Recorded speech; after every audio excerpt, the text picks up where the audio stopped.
En el marco del Día Mundial de la Seguridad y la Salud en el Trabajo 2026, en Chile la salud ocupacional ha evolucionado desde la compensación del accidente hacia la prevención y la vigilancia temprana. La minería ha sido clave en este avance, impulsando estándares más exigentes y nuevas tecnologías de monitoreo en tiempo real, aunque persisten riesgos críticos como la exposición a condiciones extremas y los efectos de los turnos rotativos. Ahora, ¿cómo se están enfrentando estos desafíos y qué viene hacia adelante? Vamos a profundizar sobre estos temas tan relevantes. Para eso estamos ya aquí en el estudio de Reporte Minero y Energético en Duna con el director médico del Centro Médico del Trabajador, CMT Chile, el doctor Fernando Peñafiel. Doctor, muchas gracias por acompañarnos, un placer, ¿qué tal? Muchas gracias por la invitación, feliz de difundir ciencia, conocimiento y obviamente en el marco del Día Internacional de la Salud y Seguridad en el Trabajo, donde honramos a todos los trabajadores que perdieron sus vidas, ya sea por accidente o por enfermedades. Sí, pues muy importante eso y clave en los temas que tenemos que abordar, ¿no? Porque aquí la prevención es muy relevante, o sea, es clave y quiero preguntarle en su experiencia cómo se está tomando esto desde la salud de los trabajadores, desde la prevención también de distintas instancias y por sobre todo de el bienestar de lo que es una persona que trabaja. Mira, súper clave la pregunta porque históricamente el foco de prevención es relativamente nuevo, entre comillas, porque antes lo que hacía el Seguro Social era simplemente dar la prestación de salud cuando el accidente ocurría o cuando la enfermedad ya estaba, claro, era más reactivo el sistema. Pero ahora últimamente, ya sea por presiones de organismos internacionales como la OIT y convenios que Chile suscribe, o regulación nacional, por ejemplo el Decreto Supremo 44, que justamente pone el foco en la prevención y obliga al empleador a tener una matriz de identificación de peligros y riesgos, donde tiene que colocar todo, no los clásicos físicos, por ejemplo, tú hablaste muy bien también de la esfera mental, de la fatiga, de la somnolencia, que son riesgos no físicos, pero que igual se tienen que incluir dentro de esta planilla de identificación de riesgos. Y que están en el día a día y uno los nota desde si le pasa o se le pasa al de al lado, digamos. Y recordar que en la industria minera, por ejemplo, aquí nosotros estamos en un puesto administrativo, ¿no es cierto? Estamos en nuestro puesto de trabajo donde no hay tantos riesgos como un viejito, como se dice en jerga minera, ¿no es cierto?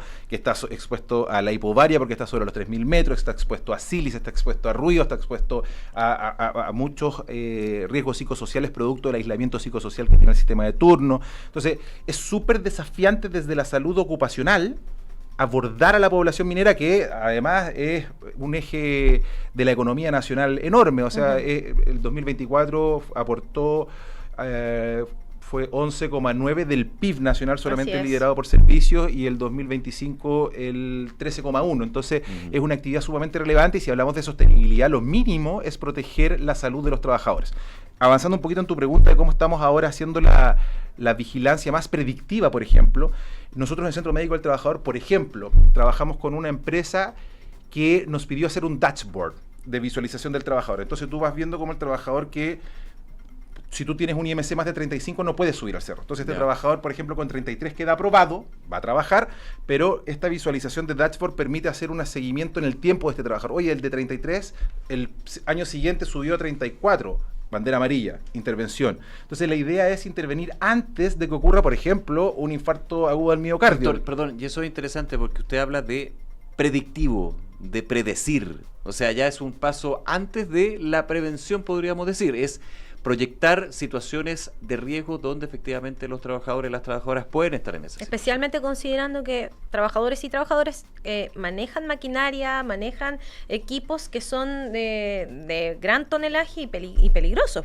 Sin duda, o sea, también hay una triste cifra en relación a lo que tú dices, que es que la tasa de accidentabilidad dentro de la industria minera es bajísima. Sí, muy baja. Pero cuando pasa algo, es muy terrible. Es desastre, porque hay mucha energía cinética y potencial oculta cuando ocurre algo. Bueno, entonces entendiendo esto, lo de la predicción es muy antiguo en medicina. ¿Ya? Por ejemplo, tenemos el riesgo cardiovascular de Framingham a 10 años, que predice con qué probabilidad tú podrías tener un evento cardiovascular de aquí a 10 años, dependiendo si fumas o no fumas, cómo está tu presión, cómo está el colesterol. Los factores de riesgo. Entonces esto es antiguo.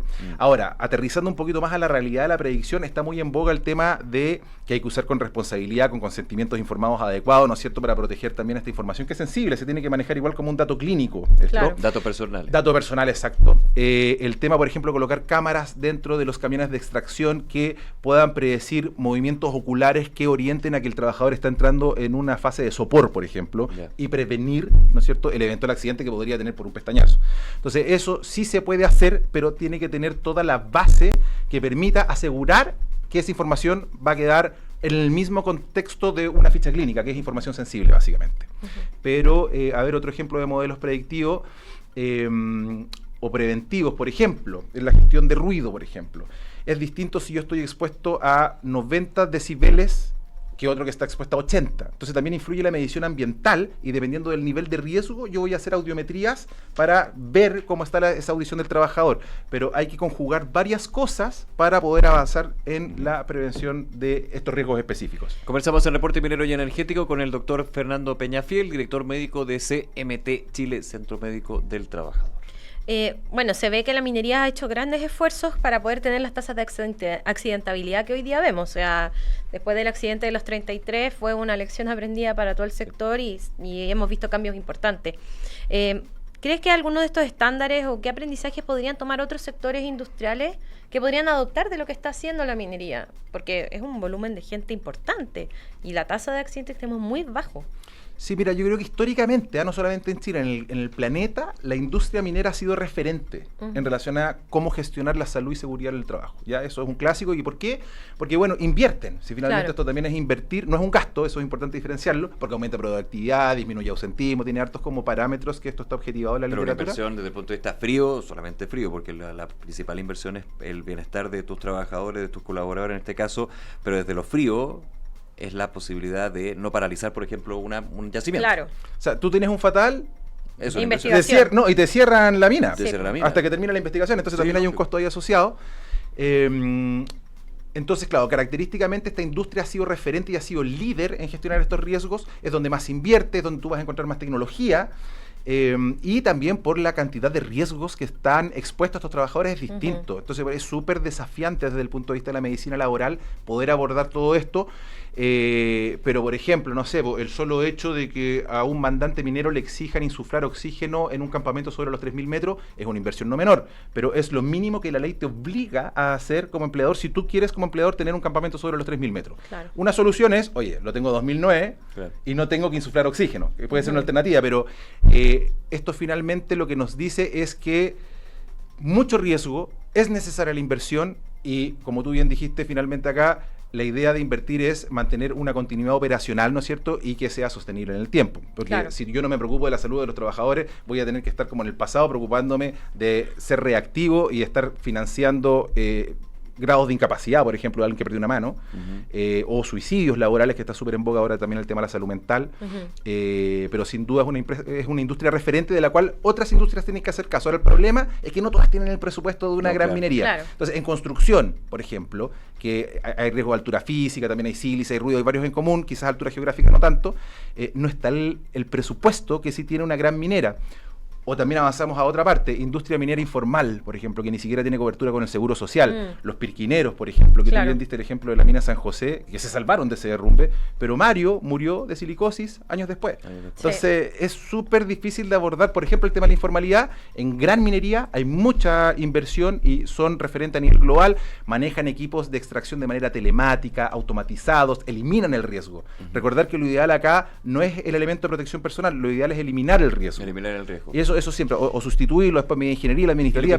Y lo que usted decía, doctor, también, y esto en el mejor de los casos, cuando hay espalda financiera, digamos, para implementar la tecnología, es, usted da algunos ejemplos de cámara, inteligencia artificial, pienso yo, del monitoreo que antiguamente tenía que ser en base a el ojímetro, digamos, de un supervisor. Sí, pues, o la pregunta cuando llega, ¿cómo estás? Una pregunta de rutina. Ahora, a través de las herramientas, la tecnología, la gestión de riesgo en la faena, es mucho más de el segundo a segundo, minuto a minuto y predictivo, como usted decía. Tal cual. De hecho, el desafío ahora es como tenemos tantas variables medidas que el sistema pitea mucho. Y entonces tenemos el exceso del exceso de falso positivo. Entonces, ¿cómo avanzar? Un riesgo. Entonces hay que ir tuneándolo finalmente para que cada sistema sea más razonable y aterrizado a la realidad, sin que tampoco te paralice la operación, porque si no voy a estar llenos de alerta bajando operadores que no sé, porque uno tenía una aptosis, que es una caída del párpado, y el sistema lo interpreta como sueño y fue un error. Entonces, también esto se está regulando. Hay mucha data biológica desde wristband, ¿no es cierto? Apple Watch, no sé, hay muchos como dispositivos electrónicos que miden variables biológicas y que esos se utilizan en modelos predictivos para alerta, semáforo, y sueño, oximetrías nocturnas, los mismos relojes. Entonces, yo creo que sí, que hay que utilizar esta tecnología, pero aún falta un camino para poder establecer puntos de corte más objetivos. Hay que aterrizarlo a la realidad de, en este caso, la faena o del sector productivo. Exacto, ese es el desafío en la actualidad, creo yo. Otra de las cosas que tú mencionabas recién tenía que ver con la hipoxia por altura, el tema del ruido, las temperaturas extremas. ¿Cómo se están abordando estos riesgos que también igual son difíciles de eliminar por la naturaleza propia de una faena minera? Tal cual. Mira, ahí me gustaría detenerme un poquito en que se me olvidó mencionar y es súper relevante con el calentamiento global, la exposición a altas temperaturas y a radiación ultravioleta. También.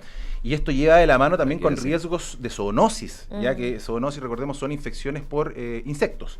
¿Ya? Entonces, Aedes aegypti, que es el clásico vector de varias enfermedades, ¿no es cierto?, como chikungunya, como mosquito, ¿no es cierto?, no existía en Chile.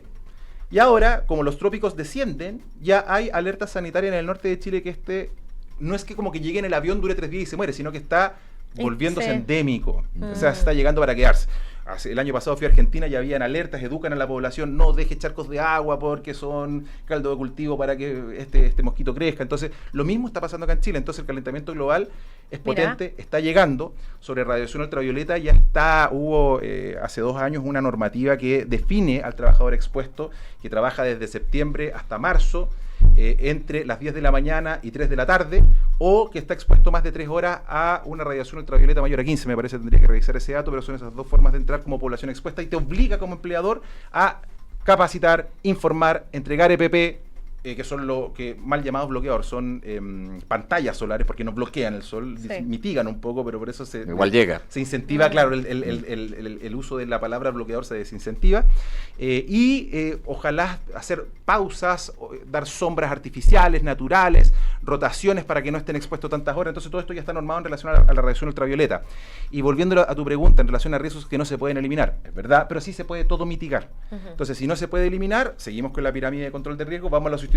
No, tenemos que seguir sacando cobre en el cerro, no podemos sustituirlo. Ok, medidas ingenieriles entonces. Vamos a humectar para que salga menos polvo. Vamos a instalar una pantalla acústica o vamos a encapsular al trabajador dentro para que no le lleguen las ondas acústicas y lo protegemos del ruido.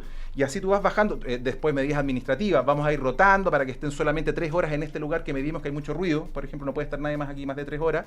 Y al último, el elemento de protección personal, que eso es lo menos eficiente. Entonces es importante entender eso, porque mucha gente, sí, el respirador es importante para que no te dé silicosis, el protector auditivo es importante para que no te dé una hipoacusia sensorio-neural bilateral, pero todo lo que está arriba de esto es más relevante. Claro. Conversamos con el doctor Fernando Peñafiel, director médico de CMT Chile, Centro Médico del Trabajador. Por último, doctor, se nos termina el tiempo. Usted hablaba también de la salud mental. ¿Cómo se está viendo en términos de la prevención y el trabajo que están desarrollando como CMT Chile? Mira, a ver, es que hay cargos específicos donde la evaluación psicológica es clave. ¿Ya? Por ejemplo, un guardia de seguridad, un conductor profesional que maneja una ambulancia o que maneja combustible, por ejemplo.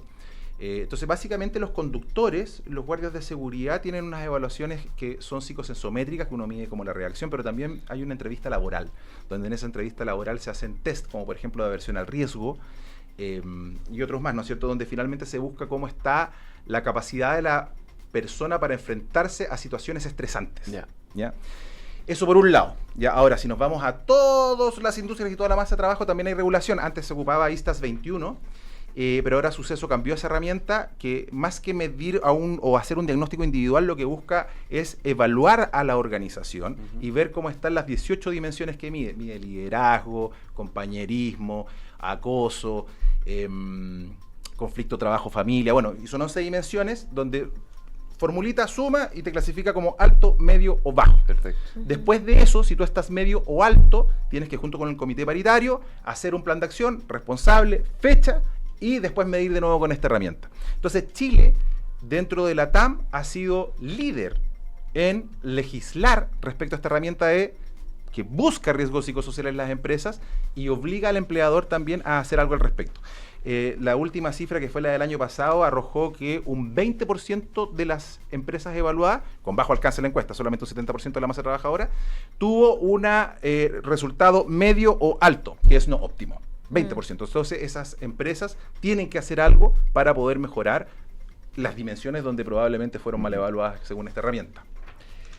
Fernando Peñafiel, doctor Fernando Peñafiel, director médico del Centro Médico del Trabajador Chile, agradecerle nuevamente, muy interesante esta conversación, aquí en Reporte Minero y Energético, que le vaya muy bien. Muchas gracias por la invitación. Hasta luego, muchas gracias.